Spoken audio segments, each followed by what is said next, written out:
Hello everyone, this is Parul your faculty of reasoning and I welcome you all on puzzle pro. आप सभी बच्चों का हार्दिक स्वागत है इस सेशन में। आई होप कि आप सभी ठीक होंगे और प्लीज़ अभी मौसम बहुत ज़्यादा ख़राब है, वायरल बहुत ज़्यादा चल रहा है, तो प्लीज़ सभी बच्चे अपना ध्यान रखिए। और आज के सेशन को स्टार्ट करते हैं। ये सेशन लाइव होने वाला था बट आप सभी को मैंने बताया कि सहज की तबीयत ठीक नहीं है। She has got cold and cough, तो बहुत ज़्यादा परेशान हो रही है, तो लाइव पॉसिबल नहीं है। अभी वो सो रही है, तो मैंने सोचा फटाफट से टाइम निकाल के आप सभी बच्चों के लिए सेशन को रिकॉर्ड किया जाए। तो टाइम नहीं वेस्ट करते हैं, फटाफट से सेशन को स्टार्ट करते हैं। इसकी एक क्लास बता देती हूँ बच्चों को। इसकी एक क्लास पहले हो चुकी है जिसमें हम पजल्स और मिसलेनियस कुछ कुछ क्वेश्चंस कर चुके हैं। जो क्वेश्चंस बच गए उनको हम आज करने वाले हैं, तो आ जाइए फटाफट से। ये क्वेश्चन हमने नहीं किया था, पजल काफ़ी बड़ी थी क्योंकि उसमें हमने और बाकी पजल्स, ब्लड रिलेशन वाली पजल और एक पजल और इनइक्वालिटीज़ के क्वेश्चंस काफ़ी कुछ किया था, तो इसको हम करेंगे। एक बार देख लेते हैं। ये क्वेश्चन हमारा बचा हुआ है, ये क्वेश्चन बचा है, ये पहली क्लास में हो चुका है। इसका लिंक मैं डिस्क्रिप्शन में दे दूंगी, अगर किसी बच्चे को पहली क्लास देखनी है तो वहाँ से देख सकता है। ये डन है, ओके, ये हो चुका है हमारा। हेक्सागोनल टेबल वाला ये क्वेश्चन भी बच्चों हमारा डन है, ये भी लास्ट क्लास में हो चुका है। ये क्वेश्चन नहीं हुआ बच्चों हमारा, ये हमारा हो चुका है। इनपुट आउटपुट का क्वेश्चन हमारा हो चुका है लास्ट सेशन में, ओके। ये नहीं हुआ हमारा, ये भी हो चुका है बच्चों। ये ब्लड रिलेशन और सीटिंग अरेंजमेंट दोनों साथ में, ब्लड रिलेशन वाली सीटिंग अरेंजमेंट बोलेंगे इसको, ये वो क्वेश्चन है, ये भी हम कर चुके हैं लास्ट सेशन में।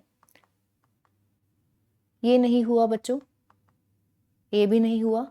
यस, बाकी के सभी क्वेश्चंस बाकी है, बचे हैं। तो चलिए, तो सेशन को स्टार्ट करते हैं। अब कहाँ से क्वेश्चंस को स्टार्ट करें? आई थिंक ये हमारा हो गया था, यहाँ से क्वेश्चन को स्टार्ट करते हैं। पहले मिसलेनियस कर लेते हैं हम, बाकी की जो बची हुई पजल्स है उनको हम बाद में करते हैं, ठीक है। चलिए आ जाइए फटाफट से।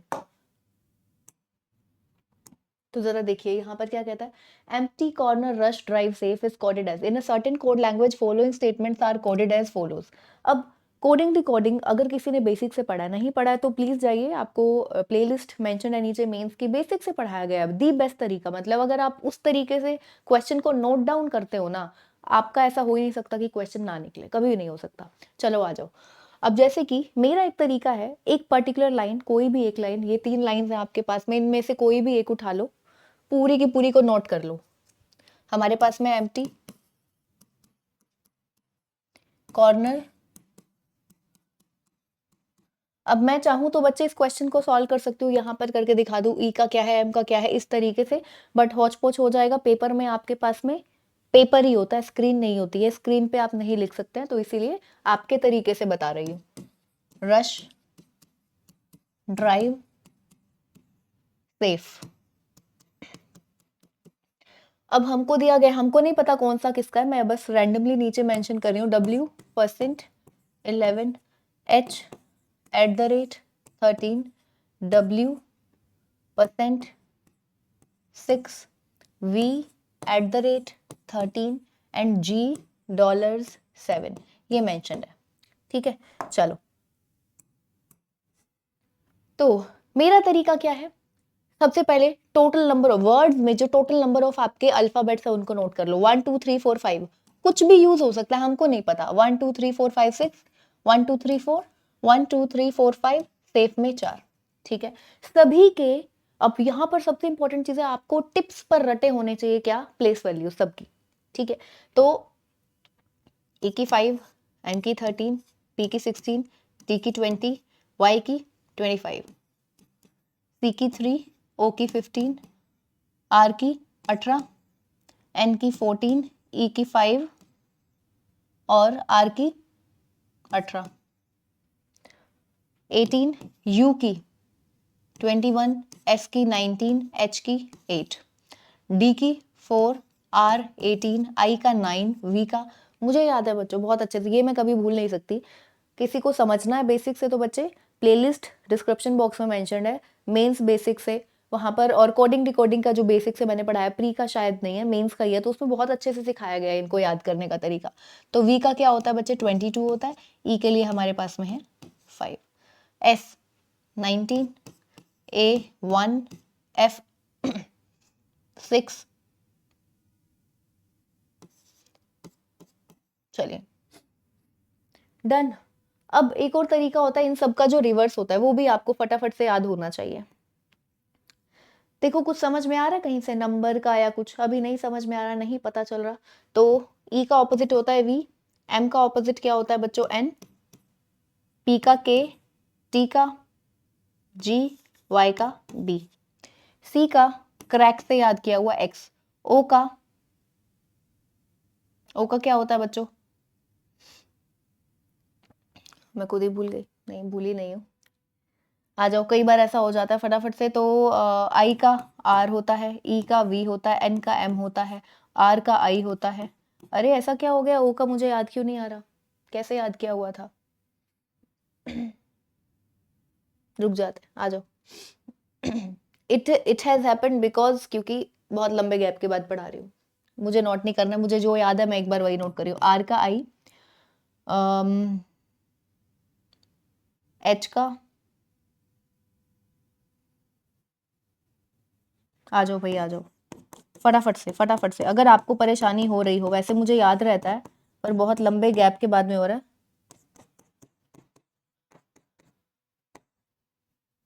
आ गया।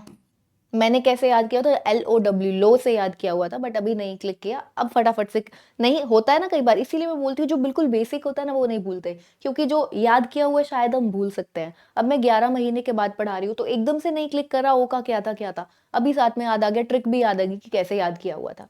ठीक है चलो, तो NOPQRSTUVWXYZ। ठीक है, अपने फ्लोज को कभी भी छुपाना नहीं चाहिए। मैं एक्सेप्ट कर रही हूँ कि मुझे नहीं याद था। आप भी अगर अपनी गलतियों को जितनी जल्दी एक्सेप्ट करोगे ना, उतनी जल्दी आप आगे बढ़ोगे। आ जाओ चलो, तो यू का यहाँ पर एफ, एस का एच, एच का एस, डी का डब्ल्यू, आर का आई, आई का आर, वी का फटाफट से देख लो, वी का क्या है? ई, ई का वी। ठीक है, एस का एच, ए का जेड, एफ का फुल से होती यू, और ई का वी। डन है, हटा देते हैं इसको। अब जरा देखते हैं, हाँ डब्ल्यू का ऑपोजिट क्या होता है? एक बार हम आंसर में भी चेक करते हैं। डब्ल्यू होता है डी का, एच किसका होता है? एस का, डब्ल्यू अगेन डी का, वी होता है ई का, और जी होता है बच्चों टी का। जीटी रोड से याद किया हुआ है, टी, जी और टी। अब देखो कहीं पर सिमिलरिटी, बहुत ही ध्यान से, जैसे इनपुट आउटपुट में बोला था ना, वैसे ही बहुत ही ध्यान से आपको चेंजेस को ऑब्जर्व करना है कि कहाँ पर क्या हो रहा है। यहाँ पर चेंजेस ना बोल के कि आपको ऑब्जर्व ही करना है इधर। तो VNKGB, अगर मैं देखूं यहाँ पर मुझे लास्ट में दिखा ई, तो यहाँ पर ई का ऑपोजिट है, लेकिन इसके लास्ट में भी ई है, तो ई का और ऑपोजिट नहीं नजर आ रहा, तो मतलब कि लास्ट लेटर नहीं है। स्टार्टिंग का लेटर है एस, तो एस का ऑपोजिट एच, लेकिन ऐसा बाकी केसेस में है। डी का ऑपोजिट होता है डब्ल्यू, तो डब्ल्यू आया, डब्ल्यू आया। पर डी जो है यहाँ पर फर्स्ट लेटर सिर्फ एक में है, बाकी किसी में नहीं है, जबकि डब्ल्यू हमारे पास में 2 बार है, तो यानी कि फर्स्ट लेटर लास्ट लेटर कुछ नहीं समझ में आ रहा। बीच में कुछ लास्ट सेकंड का एफ का यू है, कहीं पर यू नहीं है। लास्ट सेकंड वी है, ई, तो एफ का नहीं है, तो फिर वी का देखने का फायदा ही नहीं। हा हा हा हा हा हा हा। एक चीज मुझे यहाँ पर नजर आ रही है, इसका फर्स्ट लेटर आर है, यहाँ पर एस आया, मतलब कि +1। यहाँ पर डी है, तो इसका +1 मुझे दिख रहा है ई है। ठीक है, यहाँ पर एस है, मुझे इसका +1 टी नजर आ रहा है। यहाँ पर सी है, इसका +1 डी यहाँ पर, मतलब एक तरीके से यहाँ भी और यहाँ भी। अब बच्चा, मुझे इसका +1 दिखा, ध्यान से समझो, मुझे क्या क्या दिखा? मुझे एस में +1 दिखा, मैं इसको हटा रही हूँ बच्चों।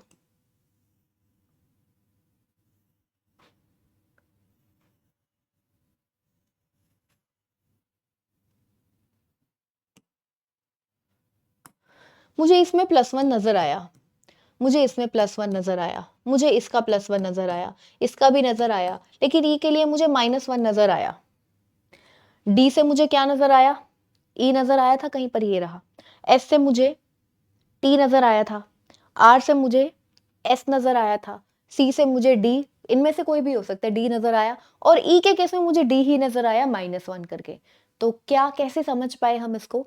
मैंने सबके सभी जितने भी आपको लेटर्स मेंशन थे, वर्ड्स में जितने भी लेटर्स थे उनका प्लेस वैल्यू को नोट किया, और उनके रिस्पेक्टिव जो रिवर्स होता है, ऑपोजिट्स होते हैं, उनको मैंने नोट किया। अब मैंने इसी तरीके से जो हमको दिया गया था कोड में जो उसका है कि एक पर्टिकुलर वर्ड का ये है, ये है, ये है, तो मैंने वो भी नोट करके और उनका रिस्पेक्टिव ऑपोजिट्स कर दिए, तो मेरा वहां से आंसर निकल आया। अब यहाँ पर ई के लिए -1 किया गया, बाकी सबके लिए +1, क्योंकि एस डी आर सी सबके सब क्या है, कॉन्सोनेंट्स है, और आपका ई क्या है, वोवल है। तो दिस इज द बेस्ट तरीका, ट्रस्ट मी, बेस्ट तरीका है।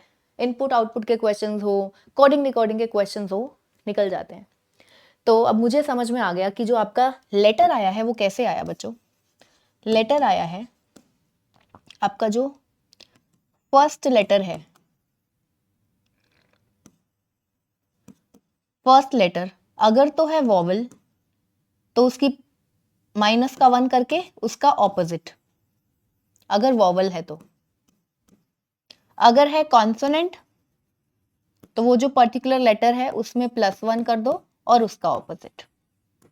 आई थिंक ये क्लियर होगा आप सभी को। अब इस तरीके से देखा जाए तो रश का लिए होगा h@13, ठीक है। तो मुझे समझ में आया रश का है h@13। कॉर्नर के लिए डी वाले 2 हैं तो मैं रुक जाती हूँ, कॉर्नर और एम्प्टी छोड़ देते हैं। ड्राइव के लिए समझ में आता है, ड्राइव के लिए क्या हो गया,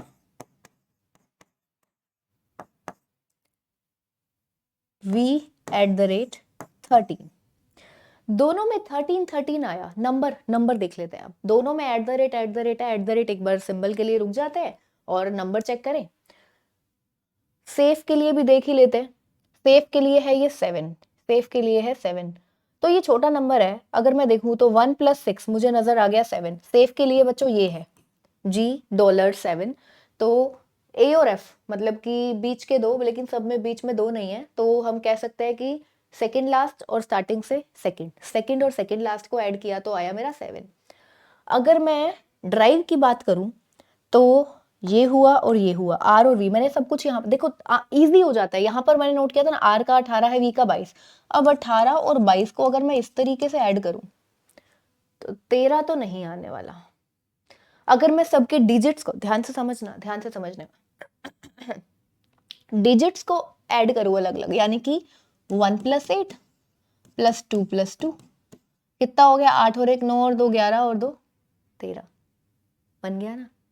मैंने क्या देखा, छोटा नंबर था 7, इजी लग रहा था, फटाफट से दिख गया। 1 और 6 था यहाँ पर, तो 1 + 6 7, ठीक है।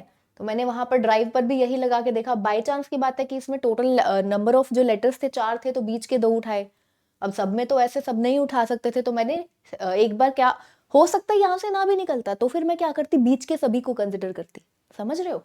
अब यहाँ पर बीच के 2 थे, मैंने दिमाग लगाया कि शायद हो सकता है कि लास्ट सेकंड और सेकंड, स्टार्टिंग से सेकंड और लास्ट सेकंड को ऐड किया गया हो। तो मैंने करके देखा, वो हो गया। बाय चांस ऐसे नहीं होता तो बीच के सारे, तो मैं यहाँ पर क्या करती, इनके बीच में यू और एस, डी और ई के बीच में आर आई वी, सी और आर के बीच में जितने भी हैं, ऐसा सबको करके देखती। तो यही तरीका होता है बच्चों क्वेश्चन को सॉल्व करने का, ठीक है।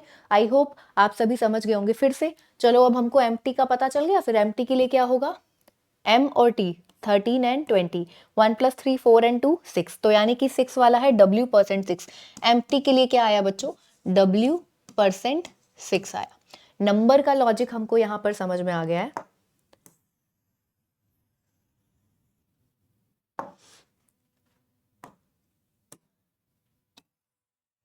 यहां पर नंबर का लॉजिक क्या है बच्चों, सेकंड लेटर और लास्ट सेकंड लेटर को ऐड करना है, सबके डिजिट्स का सम, ठीक है, डिजिट्स का सम करना है, डिजिट्स का सम, दैट्स इट। अब हमारी एक ही चीज बच गई, आ जाओ फटाफट से। अब हमारी एक चीज बच गई,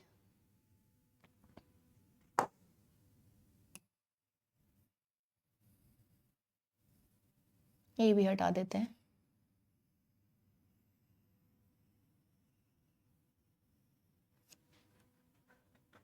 इसका W% 6 था,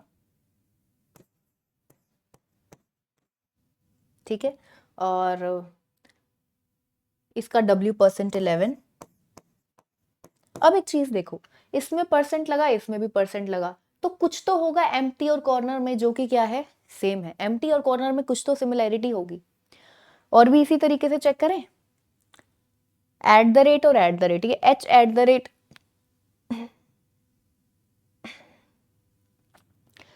ड्राइव का है बच्चों यहाँ पर ये, ठीक है, और रश का है ये, तो इन दोनों में भी एट द रेट, रश और ड्राइव दोनों में एट द रेट लगा, इन दोनों में परसेंट और परसेंट। अब चेक करते हैं किस तरीके से चेक करते हैं। पहले तो देखो ECRD, मतलब कि फर्स्ट लेटर का तो कुछ चक्कर नहीं है, कि होता है ना कि ये भी ई से स्टार्ट हो रहा है, ये भी ई से स्टार्ट हो रहा है तो परसेंट, ये मान लो डी से, ये भी डी से, तो एट द रेट। ऐसा नहीं है, इतना सिंपल नहीं दिया हुआ। तो एक और तरीका होता है, मैं हमेशा बोलती हूँ नंबर ऑफ लेटर्स। अब नंबर ऑफ लेटर्स इन दोनों में सेम नहीं है, इन दोनों में भी सेम नहीं है, तो नंबर ऑफ लेटर्स पर भी मतलब टोटल नंबर ऑफ लेटर्स 1 2 3 4 5 है, इसमें 6 है, ये सेम नहीं है, ये नहीं लगा हुआ। अब सबसे पहले हम यहाँ से चेक करते हैं, वो नहीं है। और एक और तरीका होता है, हम नंबर ऑफ वॉवल्स और कॉन्सोनेंट काउंट करते हैं, ठीक है। तो अब इसमें देखें तो नंबर ऑफ वॉवल्स है 1 ई, वॉवल्स है 1, कॉन्सोनेंट से 4। इसमें जरा देखो कॉर्नर में और ई 2 वॉवल्स हैं, वॉवल्स है 2, कॉन्सोनेंट्स है 4, तो दोनों में सिमिलैरिटी मुझे दिखी कि 4 कॉन्सोनेंट्स है। शायद हो सकता है मैं गलत हूं, तो मुझे अपने आप को देखने के लिए कि मैं सही हूं या गलत हूं, मुझे आगे चेक करना पड़ेगा। रश में जरा देखो, एक वॉवल है, वॉवल है 1, कॉन्सोनेंट है बच्चों 3।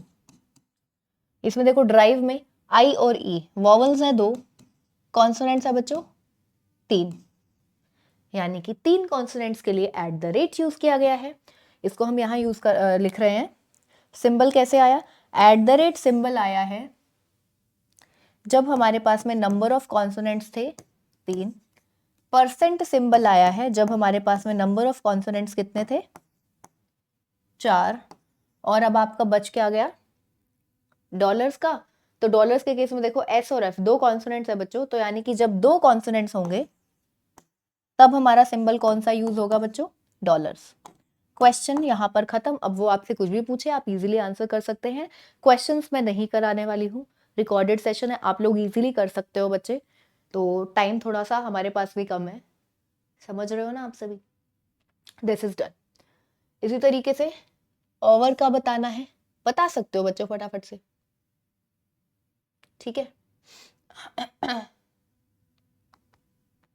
नेक्स्ट क्वेश्चन पर ही चलते हैं, आ जाओ। अगला है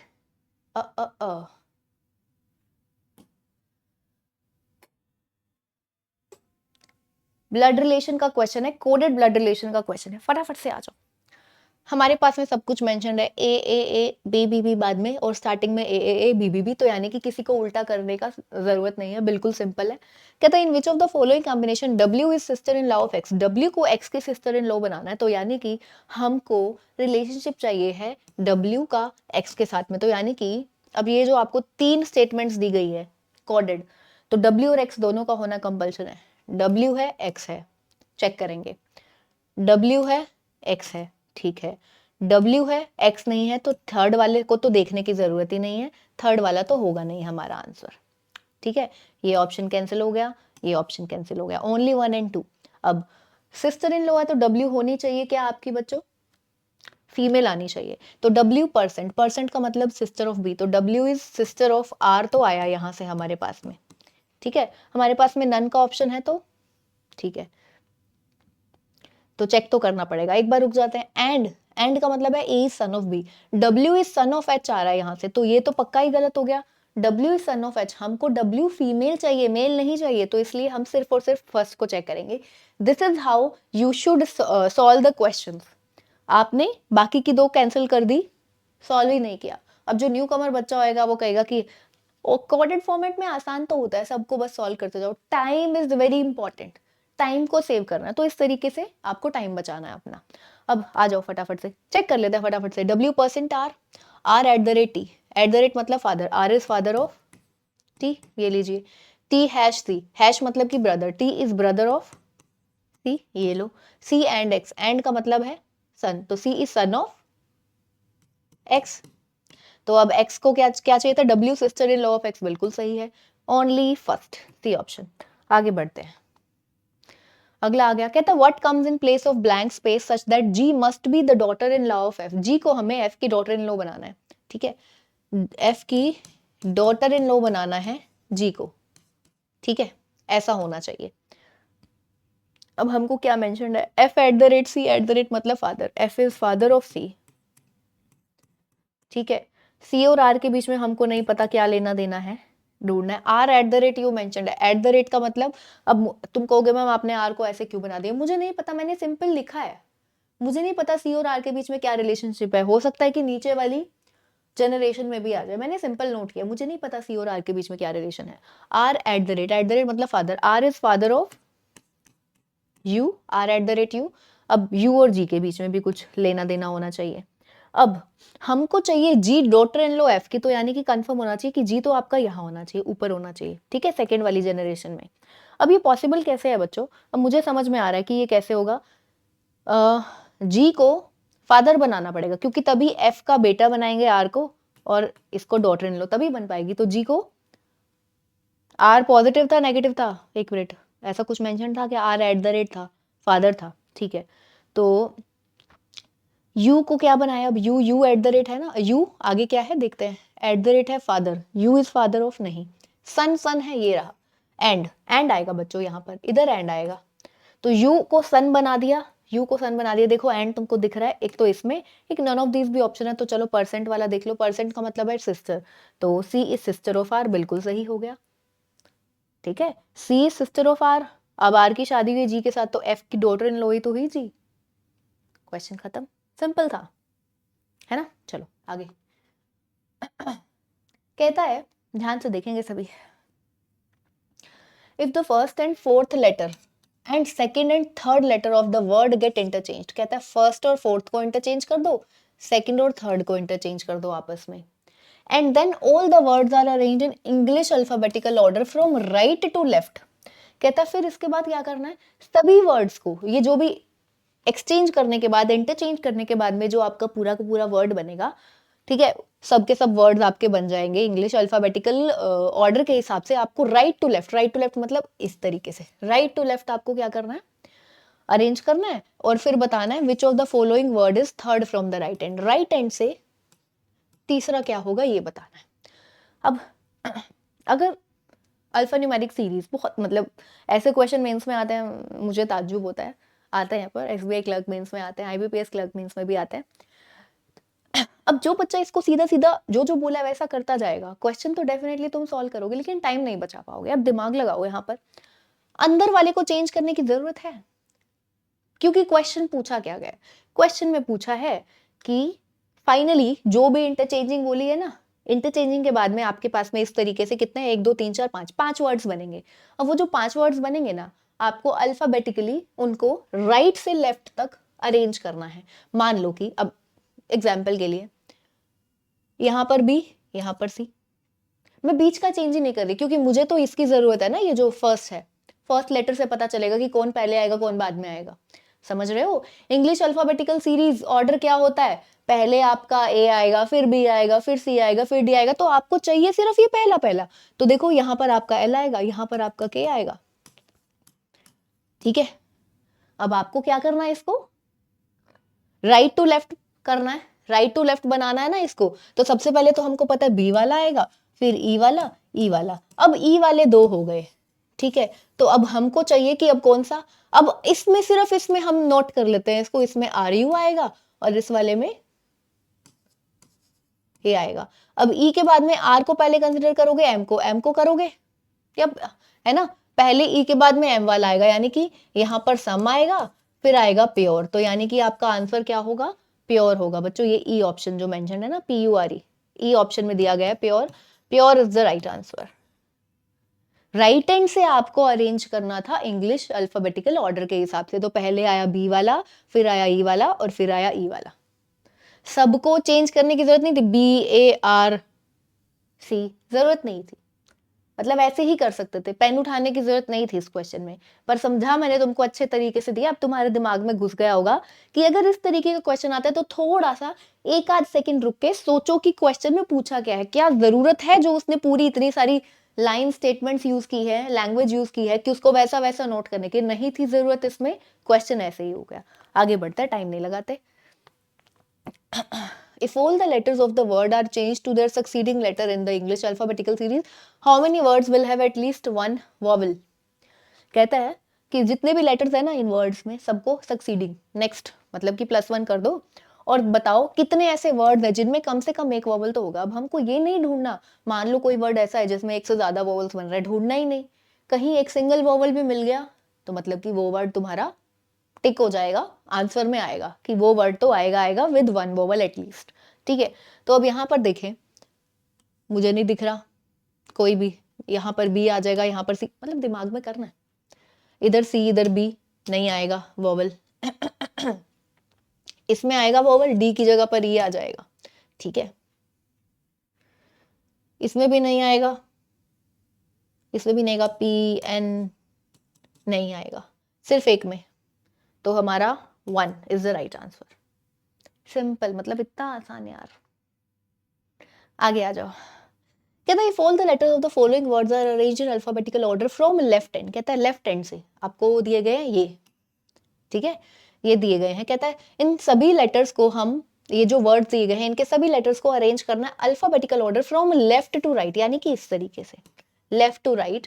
then which of the following first letter of from when which of the following first letter of one from the left hand, second letter of second from the left hand and the third letter of third from the आराम आराम से, ऐसे लगता है अरे क्या था, क्या बोला, नहीं समझ में आया, जबकि बहुत सिंपल सा क्वेश्चन है, मुझे तो समझ में आ गया। आ जाओ कहता है then which of the following first letter of first from the left hand.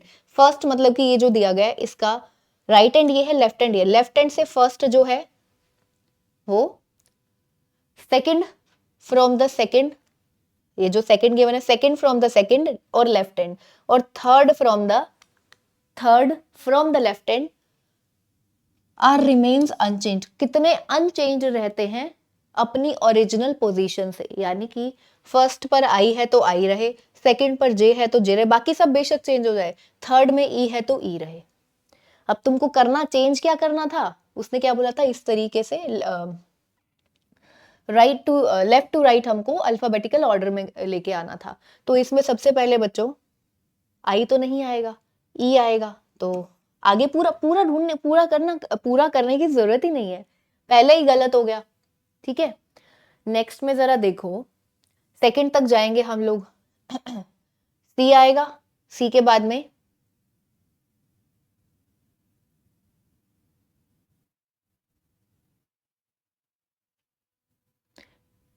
एक मिनट रुको, हमने ये तो गलती नहीं की, if the all the letters of the following words are arranged in alphabetical from the left hand, right hand ये है, लेफ्ट हैंड, हाँ लेफ्ट हैंड से ही चेंज करना है। ठीक है, तो यहाँ पर इसमें सबसे पहले आएगा सी, सी के बाद में आएगा D E F G H I J, इसमें तो बच्चों अपनी जगह पर रहा। ठीक है, इसमें चेक करें तो सबसे पहले आएगा आपका सी, फिर उसके बाद में क्या आएगा डी, डी के बाद में ई ही आएगा, तो इन दोनों में ही हुआ बच्चों, दोनों में ही हुआ।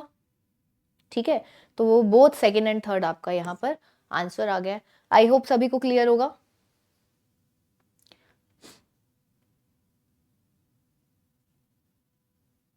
आगे चलते हैं, नेक्स्ट क्वेश्चन है some statements are followed by some conclusion. Statements और कंक्लूजन्स दिए गए in each option, study the following information carefully and answer the question which satisfy the given statements. ठीक है, तो यहाँ पर ये तो हमको कोडेड फॉर्मेट में स्टेटमेंट्स, कोडेड फॉर्मेट में सिंबल्स का बताया गया कि सिंबल्स का क्या मतलब है। ठीक है, स्टेटमेंट्स दी गई हैं, कंक्लूजन्स दिए गए हैं, तो अब नन इज ट्रू, आपको ये ऑप्शन दिख रहा है, मतलब इनमें से कोई भी सही नहीं, और इनमें से कोई अगर ठीक होगा तो एक ठीक होगा, उसने ऊपर यही बोला है। And answer the question which satisfy the given statements. In statements को कौन सा कंक्लूजन है जो कि सेटिस्फाई करता है, यानी कि कंप्लीटली ठीक आएगा स्टेटमेंट का वेन डायग्राम बनाने के बाद में। तो जरा देखो यहाँ पर ए ए ए ए एम। मैं क्या चेक कर रही हूँ कि स्टार्टिंग में सबकी जगह पर ए है, कहीं पर बी आ जाए तो उल्टा हो जाएगा, तो ध्यान रखना पड़ेगा। ठीक है, ये क्वेश्चन आसान है। तो और यहाँ पर बी का मतलब बताया, बी मीन्स पॉसिबिलिटी। ठीक है, चलो आ जाओ। Medical and typical, and means some, तो some medical are typical. At the rate chemical, at the rate मतलब all technical are chemical. Dollars radical, dollars का मतलब है ओनली अ फ्यू, तो some chemicals are radical and some chemicals are not radical. Hash political, hash का मतलब है बच्चों no, तो no R is political. Done. अब conclusion, radical and beta, B मतलब बताया पॉसिबिलिटी, तो एंड का मतलब क्या है बच्चों सम, तो some radical is medical is a possibility, some radical is medical. R और एम में कुछ भी पॉसिबिलिटी पूछेगा वो सही होगा, क्योंकि आर और एम में कुछ भी एग्जैक्ट रिलेशनशिप नहीं है, कोई भी पॉसिबिलिटी पूछेगा ठीक होगा। तो यहां तक तो अभी तक तो ठीक है। And medical and chemical, and का मतलब है सम, तो सम मेडिकल इज केमिकल, मुझे तो साफ साफ नजर आया, पहला सही हो गया बच्चों, पहला सही हो गया। तो यानी कि अब मैं सेकंड थर्ड नहीं चेक करूंगी, नहीं चेक करूंगी क्योंकि वो गलत होंगे। ऑप्शन में दिया ही नहीं, या तो नन इज ट्रू है या फिर एक आंसर आएगा। समझते हो ना इस बात को। अब मैं आगे नहीं जाऊंगी, ये बाय चांस कह लो, अगर ये चौथे पर डी पर दिया होता तो हमको थोड़ा सा टाइम लग जाता, है ना, थोड़ा सा टाइम लग जाता। चलो आगे चलते हैं। Anatomy, anatomy whatever we say it, sorry for my anatomy, यही बोलते हैं, yes anatomy, dollars, psychology, dollars dollars dollars, only a few, तो only a few, A is psychology. Only a few बोला है तो सम और सम नोट दोनों लेकर चलेंगे। हैश टेक्निकल, पी से हैश, हैश का मतलब क्या है बच्चों नो, तो नो पी इज टी, ये बना दिया हमने, याद रखना है पी और टी के बीच में बोला है। Technical at the rate metabolism, at the rate मतलब all technical are metabolism, metabolism and dental, and का मतलब है सम, तो सम मेटाबॉलिज्म इज डेंटल। याद रखना है ये नो का रिलेशनशिप इसके बीच में और इसके बीच में है। चलिए, metabolism hash anatomy, hash hash hash मतलब नो, तो नो एम इज ए। अब नो एम इज ए तो मुझे नहीं नजर आ रहा, एम और ए में कोई एग्जैक्ट रिलेशनशिप, ए का कुछ पार्ट टी में नहीं है ये समझ में आ रहा है, पर ए का एम के साथ लेना देना नहीं बच्चे, ये गलती हो गया, नहीं इसको आगे चेक ही नहीं करना, ठीक नहीं है। डेंटल एंड साइकोलॉजी बीच में बीटा, यानी कि पॉसिबिलिटी पूछ रहा है। एंड का मतलब है बच्चों सम, तो पूछ रहा है some M can be A, M का कुछ पार्ट ए में जा सकता है, हाँ जा सकता है डेफिनेटली, यहां तक तो ठीक है, आगे चेक करो। एक सेकेंड, हम क्या चेक करें, डेंटल और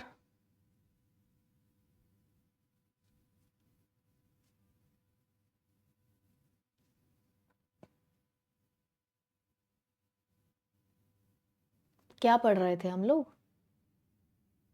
एक मिनट, बी वाला कर रहे हैं ना, आ जाओ।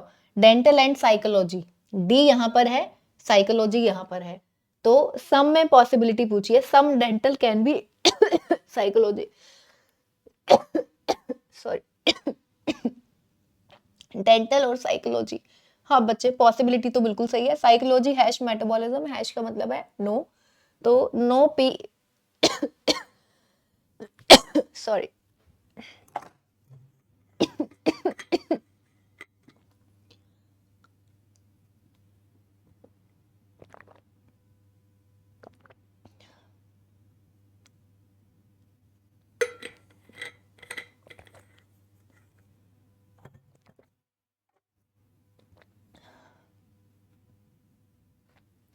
No psychology is metabolism, no P is M. अब पी और एम में, पी और टी में तो नो का रिलेशनशिप दिख रहा है, गलत हो गया।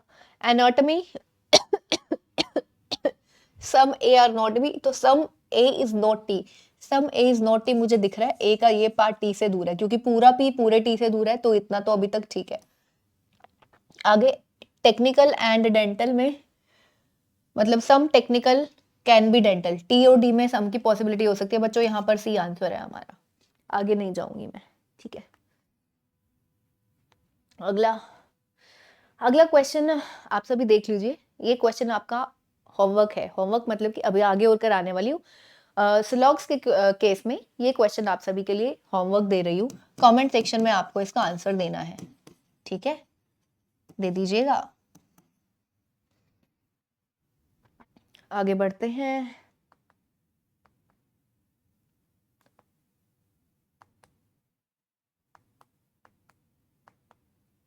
ओके, अब यहाँ पर स्टार्ट हो गई है हमारी पजल्स।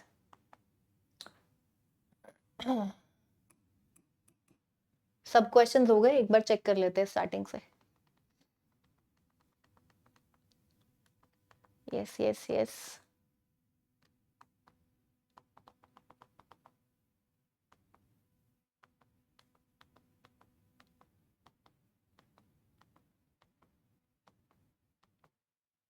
जी हाँ, तो सभी क्वेश्चंस हमारे मिसलेनियस के कंप्लीट हो चुके हैं। अब हम लोग स्टार्ट करते हैं बची हुई पजल्स को।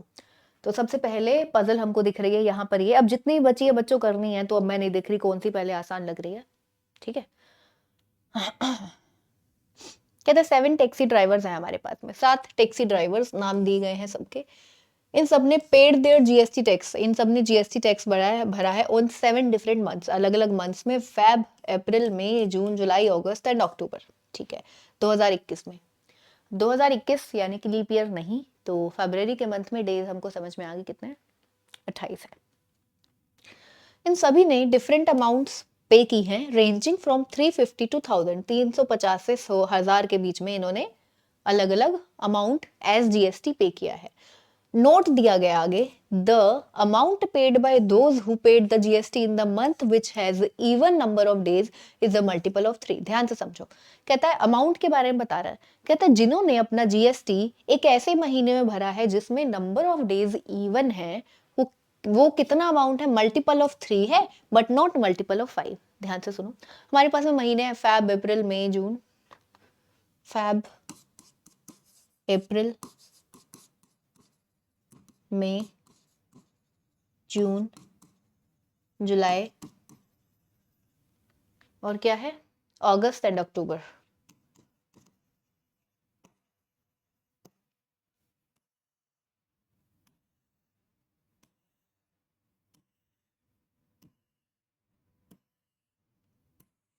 ठीक है। फैब में कितने दिन होंगे, 28।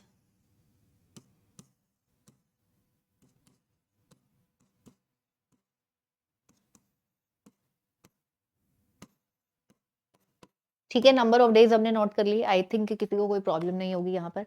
अब उसने बोला है कि ऐसे महीने जिनमें इवन नंबर ऑफ डेज है, वहां पर जो लोगों ने जिस महीने में इवन नंबर ऑफ डेज है, लोगों ने कितना जीएसटी पे किया है, वो क्या है, 3 का मल्टीपल है, 5 का नहीं है। Which has even number of days is a multiple of 3 but not multiple of 5। तो यानी कि यहाँ पर आपका जो अमाउंट आएगा वो 3 का मल्टीपल होगा, 3 का मल्टीपल होगा। इधर इवन वाले में 3 का मल्टीपल, ठीक है, 5 का मल्टीपल नहीं होगा, इसको ध्यान रखेंगे, मेरे दिमाग में है 3 का मल्टीपल है, 3 का मल्टीपल है तो 5 का मल्टीपल नहीं होगा, सिर्फ 3 का मल्टीपल होगा। आगे, amount paid by those who paid the GST in the month which has odd number of days is a multiple of 5 but not a multiple of 3। तो अब बाकी के जो बच गए odd नंबर वाले, उन सब में 5 का मल्टीपल होगा, 3 का नहीं होगा, ठीक है।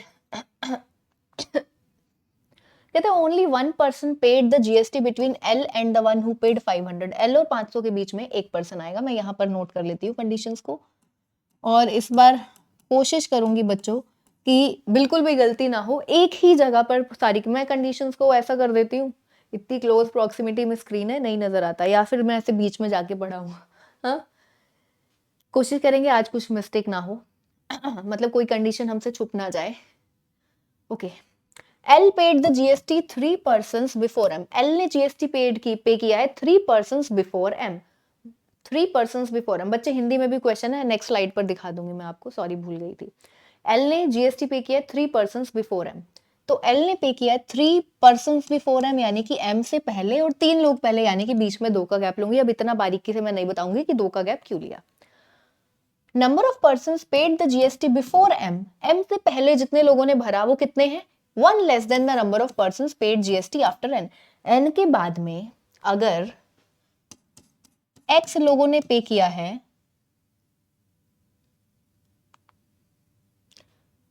Before M is 1 less than the number of person paid the GST after N, N के बाद में जितनों ने किया एम से पहले एक कम ने, यानी कि एन के बाद में एक्स तो एम से पहले X minus 1, okay fine. Amount paid by both N and L are perfect squares and the difference between the amount paid by n and l is rupees 329, okay। कहता है n और l, एक और चीज कहता है n paid more amount than l, n ने l से ज्यादा पे किया, ठीक है। n और l का डिफरेंस बताया उसने, पहले तो कहता है n और l दोनों ने जो अमाउंट पे किया है वो परफेक्ट स्क्वायर है। हमको रेंज दी गई थी ना 350 से 1000, 350 से 1000 के बीच में जितने भी परफेक्ट स्क्वायर्स आते हैं, अब हमको ऐसे कैलकुलेट करना पड़ेगा कि कोई दो ऐसे नंबर्स जिनका डिफरेंस आएगा 329 रुपीज, वो एन और एल होंगे, और एन जो है उसके ज्यादा, उसने ज्यादा पे किया है, N paid more amount than L, तो एन के पास एल से ज्यादा है और दोनों के परफेक्ट स्क्वायर्स हैं, ठीक है, दोनों के ही। तो 350 से लेकर 1000 तक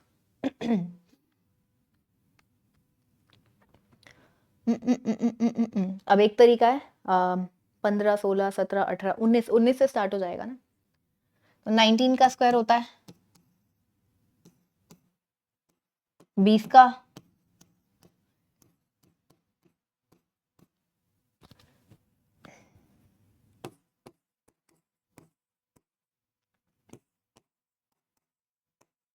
$529, 329 के गैप पर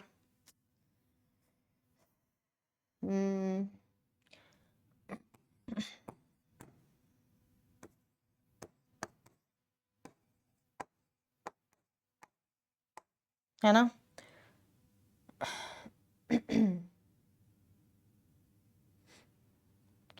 इस तरीके से हमको सारे नोट करने पड़ेंगे अप टू 1000, फायदा होगा इसका। एक चीज मुझे याद आई, 27 मुझे दिख रहा है 20 का 400, और 27 का स्क्वायर क्या होता है बच्चों, 529, सॉरी 729 होता है बच्चों, 729। तो 400 और 729 का जो डिफरेंस है वो 329 है, 400 और 729 का डिफरेंस इज 329। इसके अलावा और कोई मुझे तो नहीं लगता कि ऐसा बनेगा। तुम 361 में 329 ऐड कर लो, 361 में 329 ऐड करोगे, 1 + 9 100, 100 सिर्फ ये 400 वाला है, आगे नहीं आएगा, ठीक है, नहीं आएगा 1000 तक, हाँ नहीं आएगा। इस तरीके से देख लो, 400 में 329 ऐड करोगे तो 729 मुझे पहले ही मिल गया, मतलब ये सब ना भी करती तो भी। और कुछ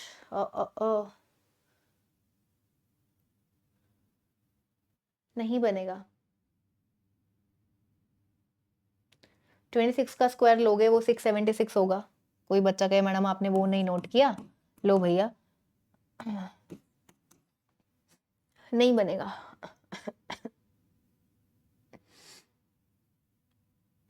28 का भी नहीं बनेगा, 784। मुझे बहुत इजीली ऐसा पता चल गया 400 और 729। अब तुम चाहो तो आगे और कैलकुलेट करके देख लो, नहीं है, कहीं भी नहीं बनेगा। तो मुझे मिल गया 400 और 729।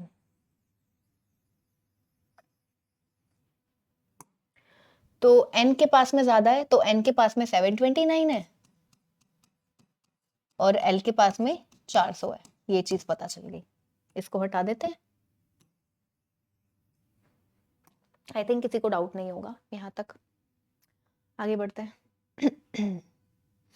The one who paid 700 rupees paid the GST immediately before, O से इमीडिएट पहले जिसने 700, ओ से इमीडिएट पहले 700 आएगा, ठीक है।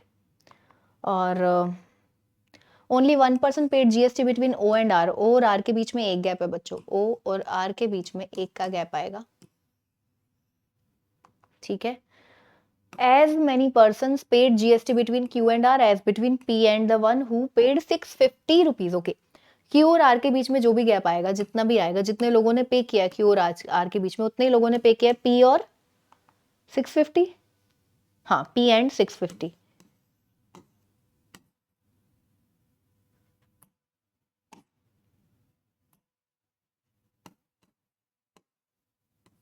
ठीक है.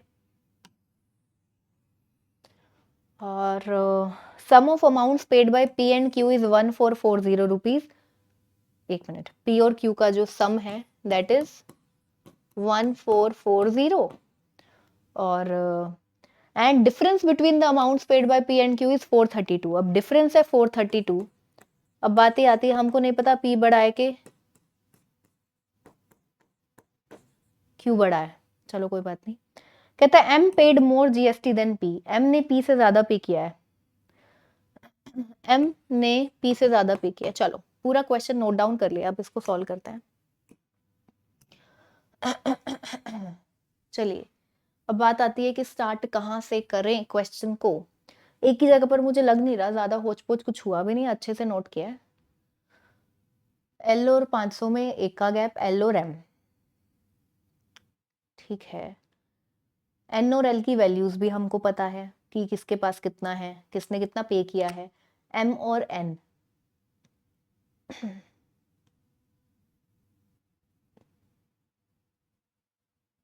अब एक चीज देखो, मुझे यहाँ पर क्या समझ में आ रहा है.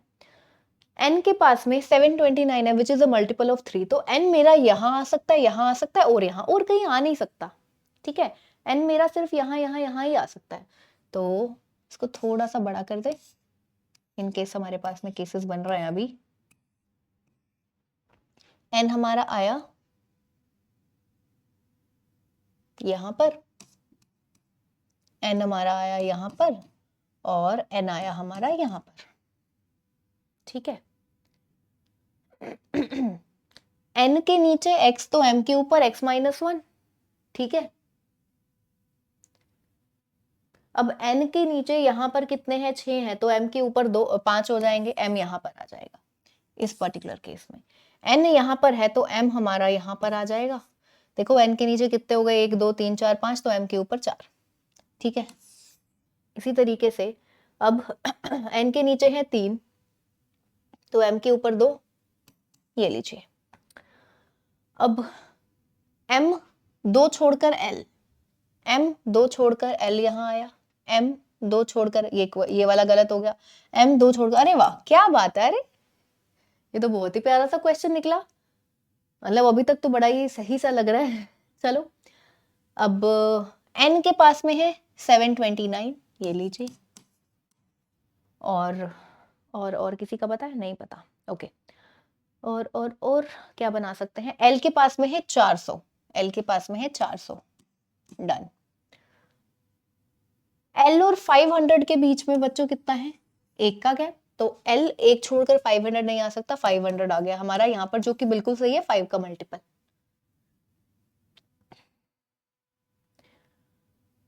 अब जो जो कंडीशंस हो गई, ये हो गई, ये हो गई, ये डन. O और R के बीच में एक पर्सन नहीं बना सकते. Q और R P 650 अभी नहीं बना सकते. O के इमीडिएट ऊपर 700. O के इमीडिएट ऊपर 700. O यहाँ पर आया तो इमीडिएट ऊपर 705M, 5 का मल्टीपल बिल्कुल पॉसिबल है. O अगर यहाँ पर बनाएंगे इमीडिएट ऊपर 700, 3 का मल्टीपल नहीं. O के इमीडिएट ऊपर 700 नहीं, तो एक ही केस बना. O के इमीडिएट ऊपर 700 यहाँ पर आएगा. एक और चीज बन गई, O और R के बीच में 1 का गैप है. O और R के बीच में 1 का गैप है. ओके.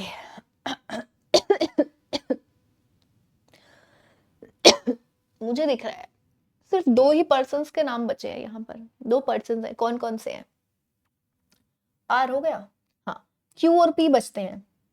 Q और P बचता है, यानी कि P और Q डेफिनेटली यहाँ पर आएंगे. अब कहते हैं Q और R के बीच में जो गैप है, P और 650 में उतना गैप है. R यहाँ पर है,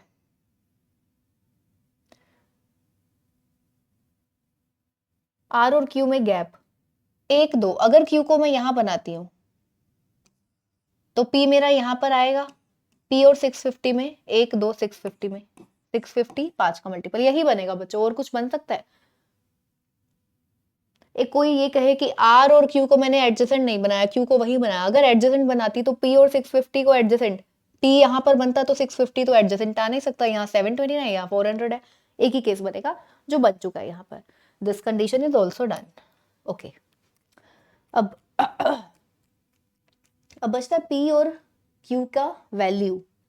M is greater than P, M 700 है, यानी कि 700 से छोटा है आपका P। अब एक बात बताओ, P और Q का सम है 1440, P और Q का सम है 1440, और Q जो है आपका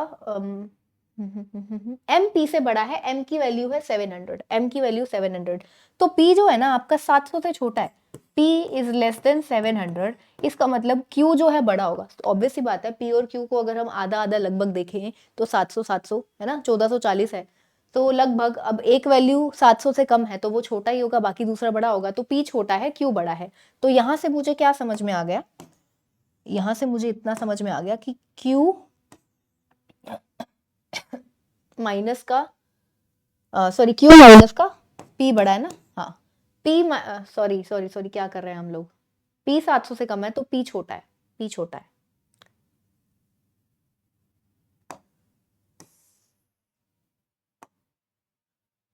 Q माइनस का P, ठीक है, तो Q माइनस का P जो है वो 432 है। अब इसको, ये तो बहुत सिंपल है, ठीक है, ये बहुत सिंपल है, आप सभी को दिख रहा है, यहाँ पर ऐड कर दो, ऐड कर दो, ये कैंसिल हो गया, 2Q की वैल्यू क्या आ जाएगी बच्चों, Q की वैल्यू आ गई, यहाँ से Q की वैल्यू आ गई 936, और अब 1440 में से सब्ट्रैक्ट कर दो 936 को, P की वैल्यू आ गई। ठीक है बच्चों,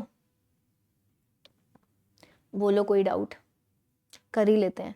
1400 कितना था हमारे पास में, 936,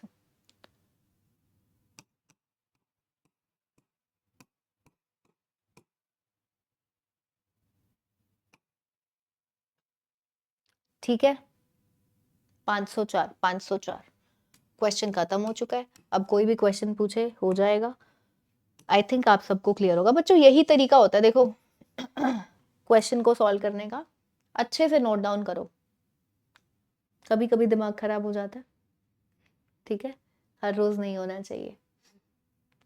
पर एक चीज है देखो, पजल्स को कभी भी सॉल्व करना ना, एकदम फ्री माइंड होकर बैठो, अगर तुम्हारा कहीं पर भी माइंड स्टक है ना तो परेशानी होगी ही होगी, हमेशा एकदम फ्री माइंड रिलैक्स होकर पेपर दिया करो। ये क्वेश्चन मेरी तरफ से खत्म है बच्चों।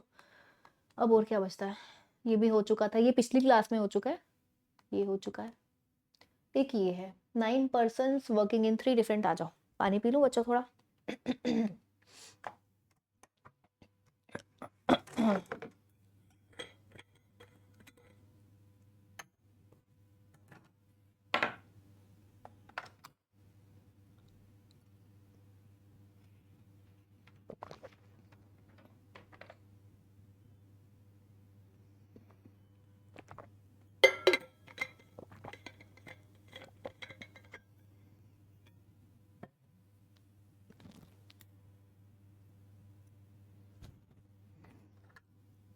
चलिए आ जाइए। 9 पर्सन्स PQRSTUVWX, 9 लोग हैं, वर्किंग इन 3 डिफरेंट डिपार्टमेंट्स, 3 अलग अलग डिपार्टमेंट्स हमारे पास में, सेल्स, प्रोडक्शन और marketing.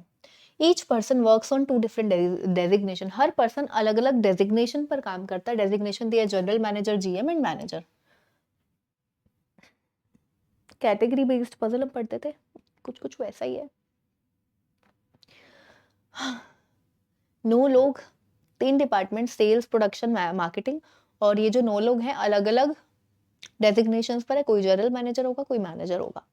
As of each person in different, oh my god, variables पे वेरिएबल्स, अभी एज दी है सबकी अलग अलग, ठीक है। All information is not necessarily in same order, note दिया गया है, हमेशा याद रखना, नोट जो होता है ना बड़ा इंपॉर्टेंट होता है, क्वेश्चन का सोल्यूशन वहीं छुपा हुआ होता है जो नोट में दिया होता है। If P and the one whose age is 10 years, अगर P और जिस पर्सन की एज 10 years है are working in same department, मान लो वो कह रहा है कि एक पर्सन है पी और एक पर्सन है जिसकी एज है 10, वो सेम डिपार्टमेंट में काम करते हैं, then both belong to either the same post, तो दोनों के दोनों या तो सेम पोस्ट पर होंगे, यानी कि या तो दोनों के दोनों एजीएम होंगे या दोनों के दोनों जीएम होंगे, और डिफरेंट, क्या तो कुछ भी हो सकता है। इस बात का तो अभी तक कोई मतलब निकला नहीं वैसे, कि पी और जिस पर्सन की एज 10 है, अगर वो कहता है कि ये दोनों सेम डिपार्टमेंट में है, तो वो कुछ भी हो सकता है, दोनों जीएम हो, दोनों मैनेजर हो, या फिर एक जीएम हो एक मैनेजर हो, कुछ भी पॉसिबल है। And P's age is not, अच्छा वो ये कहना चाह रहा है कि बस तुमको इस चीज का ध्यान रखना कि अगर वो बोलता है कि P and the person whose age is 10, मतलब पी और 10 एज वाला पर्सन दोनों अलग अलग है, पी को 10 मत दे देना, वो सिंपल ये कह रहा है कि पी की एज 10 नहीं है, ठीक है। Second, the one whose age is even number, जिसकी एज इवन नंबर है, बिलोंग्स टू जनरल मैनेजर, जो जिसकी एज इवन नंबर है वो जनरल मैनेजर है, और जिसकी एज ओड नंबर है वो मैनेजर है। सेल्स, प्रोडक्शन, मार्केटिंग नोट कर लेते हैं।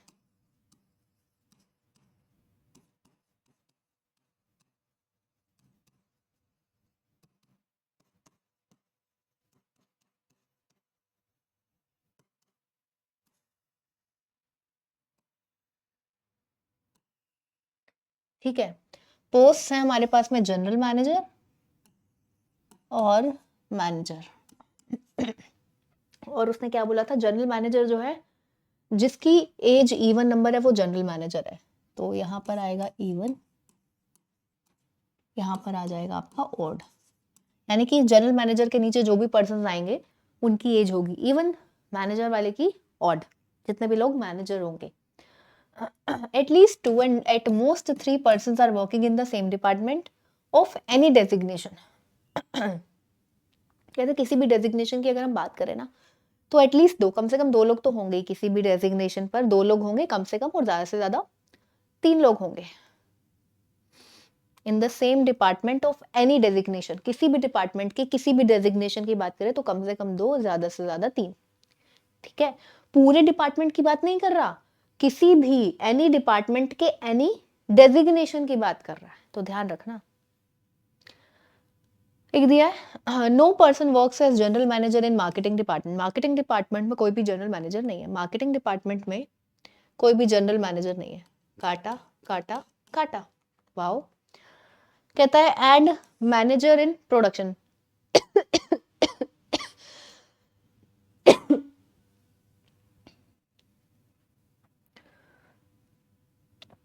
मार्केटिंग में कोई जनरल मैनेजर नहीं है, प्रोडक्शन डिपार्टमेंट में कोई मैनेजर नहीं है।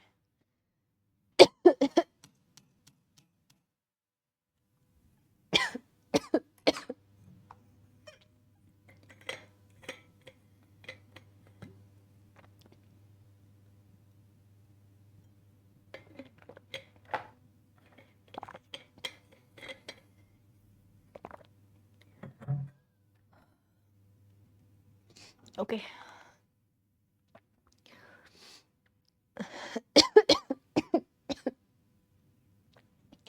कहते हैं W works with only the one whose age is 24 years, W एक ऐसे पर्सन के साथ में काम करता है, विद ओनली सिर्फ एक ही पर्सन के साथ में काम करता है जिसकी एज है 24 ईयर्स, यानी कि W जो है सिर्फ और सिर्फ 24 के साथ में आएगा और किसी के साथ में नहीं आएगा। अब एक बात समझो, W अकेला आ नहीं सकता क्योंकि किसी भी डेजिग्नेशन पर कम से कम 2 लोग तो हैं ही हैं, ठीक है। तो अब वो कह रहा है कि W सिर्फ 24 के साथ में है, W works with only the one जिसकी एज है 24 ईयर्स, तो इसका मतलब कि W24 अकेले आएंगे किसी डिपार्टमेंट में। अब कहाँ, यहाँ तो अकेला पॉसिबल नहीं है क्योंकि यहाँ पर ये भी है ये भी है, यानी कि W जो है ना आपका, या तो प्रोडक्शन डिपार्टमेंट में जनरल मैनेजर या फिर यहाँ पर आएगा। समझ रहे हो इस बात को, क्योंकि W सिर्फ 24 के साथ में काम करता है और कोई और किसी के साथ नहीं, मतलब W24 पूरे डिपार्टमेंट में 2 अलग अकेले लोग हैं।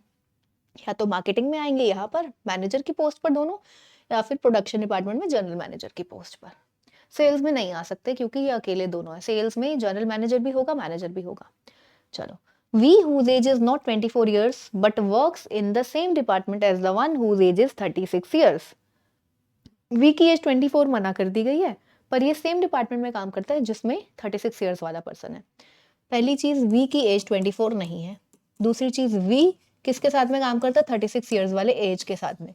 अब हो सकता है कि वी की एज ओड नंबर है, इवन नंबर, हमको नहीं पता। हमको ये पता है कि ये डिपार्टमेंट सेम है, चाहे तो सेल्स में, चाहे प्रोडक्शन में, चाहे मार्केटिंग में, जहां भी आएंगे सेम डिपार्टमेंट में आएंगे। अब हो सकता है कि वी आपका हो जनरल मैनेजर, और हो सकता है कि 36 कुछ भी हो सकता है। तो इसका मतलब ये है कि दोनों सेम, यहाँ पर मैंने स्टार मार्क किया बच्चों, इसीलिए नोट किया कि ये दोनों सेम पोस्ट पर आएंगे और किसी एक डिपार्टमेंट में आएंगे। और डिपार्टमेंट फिक्स है, प्रोडक्शन और मार्केटिंग में ही आ सकता है W24, क्योंकि इनके अलावा और कोई इनके साथ में है ही नहीं। ठीक है, V36 के साथ में, इसका मतलब ये है कि हो सकता है V यहाँ पर आए, 36 यहाँ पर आए, हो सकता है दोनों साथ में आए। समझ रहे हो, मैं ये बताना चाह रही हूँ। V does not work in the production department. V production में नहीं है। V is not here. अब V यहां पर नहीं है। अब एक बात को समझो, V यहां आ सकता है, फिर यहां तो ओड नंबर्स वाले ने आना है। तो एक चीज कंफर्म होगी कि V36 जो है आपका सेल्स में आने वाला है। V और 36 दोनों के दोनों, 36 तो फिर यहां पर आएगा, फिक्स हो गया। समझते हो इस बात को? 36 तो फिर आपका आएगा यहां पर। अब V हमको नहीं पता, यहां आएगा, कहीं भी आ सकता। तो मैंने एक बार नोट कर लिया कि V आएगा सेल्स डिपार्टमेंट में।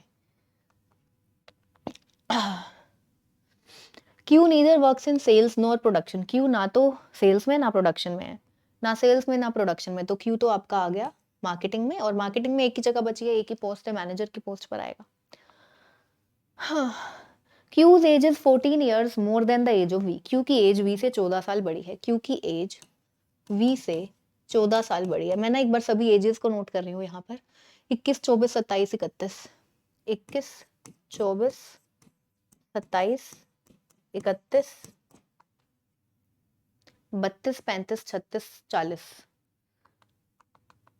32, 35, 36, 40, और एक बच गई 41। ओके। 14 ज्यादा है, तो 14 ज्यादा, 21 में 14 ऐड करेंगे 35 आएगा। तो अगर V की एज है 21 तो Q की हुई 35। और देखो 14 इसमें ऐड करेंगे, यूनिट प्लेस पर 8 कहीं नहीं दिख रहा। 27 में हम 14 ऐड करेंगे, नहीं है पॉसिबल, नहीं है पॉसिबल है ना। 27 में अगर हम 14 डालेंगे तो 41 आ जाएगा। तो अगर V की एज है 27 तो Q की एज हो जाएगी 41। मैंने नोट डाउन कर लिया। ठीक है, अब एक चीज यहां पर समझ में आती है कि V के लिए पॉसिबिलिटीज है 21 और 27, तो V आएगा डेफिनेटली कहां पर? मैनेजर की पोस्ट पर। ठीक है, आगे चलते हैं। The one whose age is 21 years and X are working in the same department. जिसकी एज 21 साल है और X दोनों सेम डिपार्टमेंट में। 21 साल वाला पर्सन और X, 21 साल का पर्सन और X दोनों सेम डिपार्टमेंट में है। अब हो सकता है दोनों का डेजिग्नेशन अलग हो, सेम हो, नहीं पता, पर डिपार्टमेंट सेम है, नोट कर लिया। इनकी तरह, V और 36 की तरह। S does not work in the marketing department. S marketing में नहीं है, मार्केटिंग में S नहीं है। ठीक है। Age of X is 7 years more than the age of R. X की एज R से 7 साल बड़ी है। X की एज R से 7 साल बड़ी है। 21 में 7 ऐड करेंगे 28, नहीं है। 24 में 7 ऐड करेंगे 31। तो अगर R की एज है 24 तो X की एज है बच्चों 31। और कोई केस बनता है? 7 7 34 नहीं आएगा। 31 में 7 38 नहीं है। 32 में 7 39 नहीं है। 35 में 7 नहीं है। तो R के लिए यही केस बनता है हमारे पास में। 7 बोला है और कुछ तो नहीं बोला, एक बार देख लेते हैं। सिर्फ 7 years more than R, R से 7 साल बड़ा।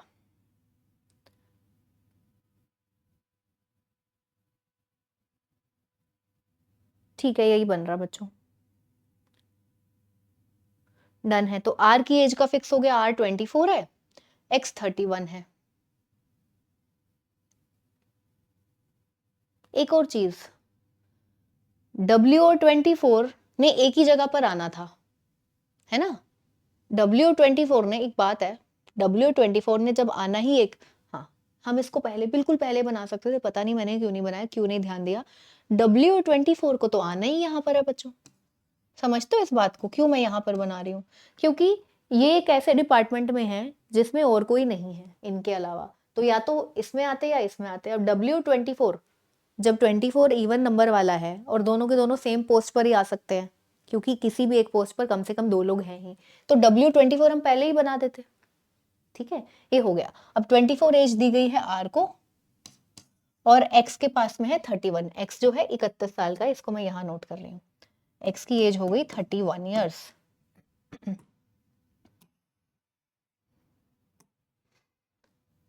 ओके, अब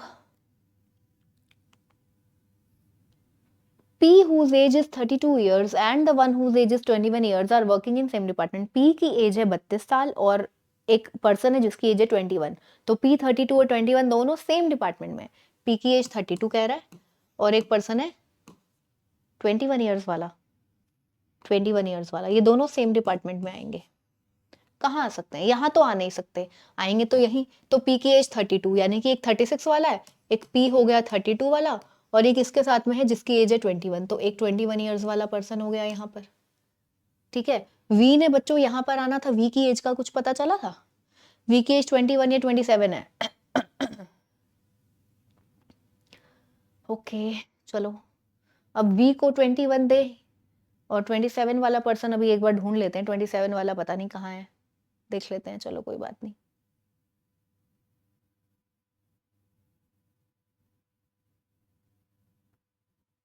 एक और चीज, V और 36 ने साथ में आना है, V और 36 ने साथ में आना है, तो 36 तो यहाँ पर आ गया, तो अब चांसेस है कि V जो है तुम्हारा यहाँ पर आएगा, और आना तो यही है। हाँ, एक चीज तो श्योर है बच्चों, V ने आना तो यही है, क्योंकि V की एज या तो 21 होगी या 27 होगी, ऑड में आएगा। चलो कोई बात नहीं, थोड़ी बहुत एक आध लाइन बची है, फिर कंफर्म करके पूरा question. U's age is 9 years more than the age of S. U की एज 9 साल बड़ी है, यू की एज 9 साल बड़ी है एस से, एस से 9 साल। 21 + 9 30 नहीं है, ठीक है। 24 + 9 33 नहीं है हमारे पास में। 27 + 9 36 है, हाँ है। तो 27 अगर एस की है तो 36 हो गई यू की। और कुछ केस बनता है 27 और 9 31 एंड 9 40। एस की अगर 31 है तो, अगर एस की 31 है तो, एक्स की 31 है हमारे पास में, एक्स की हमारे पास में 31 है बच्चों, तो 31 नहीं हो सकता, यानी कि एक ही केस बचा, एस की 27 है, यू की 36 है। और कोई केस देख लेते हैं, बनता है क्या? 27 देख लिया, 31 + 9 40, वही पॉसिबल था। 32 + 9 32 हमारे पास में पी की, 32 बच्चे हमारे पास में पी की है, तो एक ही केस बनता है, एस की 27 यू की 36, तो यू की 36 है, ये लो। अब एस की है 27। अब एस की है 27, तो वी का भी पता चल गया, ये कैंसिल हो गई। वी के लिए बची है 21, तो वी की है बच्चों 21, क्यू की हो गई 35। ठीक है, अब 21 के साथ में है बच्चों एक्स, 21 के साथ में है एक्स, तो एक्स अब आ गया यहाँ पर। एक्स की एज है कितनी? 31, और एस की 27, एस यहाँ पर नहीं है, तो एस 27 यहाँ पर आ गया। बस अब कुछ नहीं बचा क्वेश्चन में, मुझे लगता है हो गया है। पी और 21 साथ में, बिल्कुल पी और 21, पी और 21 सेम डिपार्टमेंट में है। यू की एज हमने मेंशन कर दी है। क्या बच गया? आई थिंक अब एक ही पर्सन का नाम बचा है। टोटल कितने थे? 9 थे, 1 2 3 4 5 6 7 8, एक पर्सन का नाम बचा, यहाँ आ जाएगा। और एजेस जो होंगी वो हमारे पास में बची होंगी, एक और एक इवन, तो इजी है, हो जाएगा। ठीक है। पी पर्सन्स के नाम क्या थे? क्यू, पी क्यू कहाँ पर है मेंशन कर दिया, P Q R S. T बचता है, टी है, हाँ T U V W x, यही है, एक तो टी बचता है। आर एस टी, यू हो गया, वी भी हो गया, डब्ल्यू हो गया, और एक्स, एक्स भी हो गया, तो टी बचता है। टी आ गया हमारा यहाँ पर। एजेस कौन कौन सी बच गई बच्चों? 21 डन, 24 डन, 27 एस को दे दिया डन, 31 एक्स को दे दिया डन, 32 पी को दे दिया डन, 35 क्यू को देना है डन, 36 डन। बच गई 40 और 41 बच्चों, तो 40 हो गई डब्ल्यू की एज, 41 हो गई टी की एज। क्वेश्चन खत्म। अच्छा क्वेश्चन था, अच्छा क्वेश्चन था।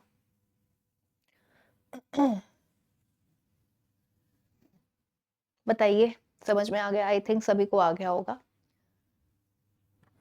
अगर फिर भी किसी को कुछ भी डाउट लगता है तो बच्चे कमेंट सेक्शन में बता दीजिएगा, वो क्वेश्चन मैं अगले सेशन में फिर से रिपीट कर दूंगी। तो आई थिंक हमारे सारे क्वेश्चंस हो गए हैं।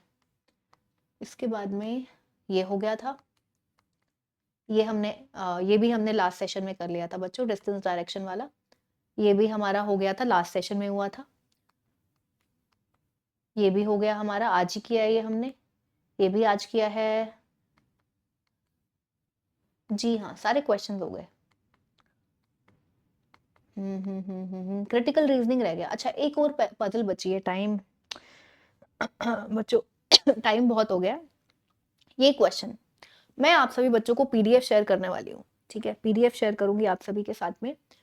ये क्वेश्चन आप सभी के सामने हिंदी में भी है, सभी क्वेश्चन आपको हिंदी में मिलेंगे। तो आप इस क्वेश्चन को खुद से सॉल्व कीजिए और इसका आंसर कमेंट सेक्शन में शेयर करना। एक तो मैंने आपको कोडेड सिलॉग्स का क्वेश्चन बोला था, होमवर्क है, वो उसका आंसर बताना है। और एक ये question, 8 persons, 2 parallel rows such a way, row 1, row 2 containing 4 persons each, some of them are facing towards north, some of them are facing towards south, each person sitting in a row is sitting opposite to another person, they are from different cities। ठीक है, तो ये question मैं आप लोगों के लिए छोड़ रही हूँ, डबल रो वाला है और 8 लोग हैं, 4 ऊपर 4 नीचे, इस तरीके से क्वेश्चन सॉल्व होगा। ये क्वेश्चन आपका होमवर्क है, ठीक है? हिंदी में भी मेंशन है। तो ये क्वेश्चन आप सभी आंसर बताएंगे। अगर नहीं होता है टेंशन मत लो, मैं अगले सेशन में कराऊंगी। और एक और चीज, क्रिटिकल रीजनिंग 1-2 दिन रुक जाओ, थोड़ा सा प्री भी पढ़ लेते हैं, लगातार मेंस भी नहीं करते हैं, तो क्रिटिकल रीजनिंग भी मैं आपको कराने वाली हूँ नेक्स्ट सेशन में, ठीक है? तो चलिए, पूरा का पूरा पेपर डिस्कस हो चुका है क्रिटिकल रीजनिंग को छोड़कर। मिलते हैं फिर नेक्स्ट सेशन में। बाय बाय, टेक केयर, ध्यान रखिए भाई सभी बच्चे अपना, please. Bye bye, take care.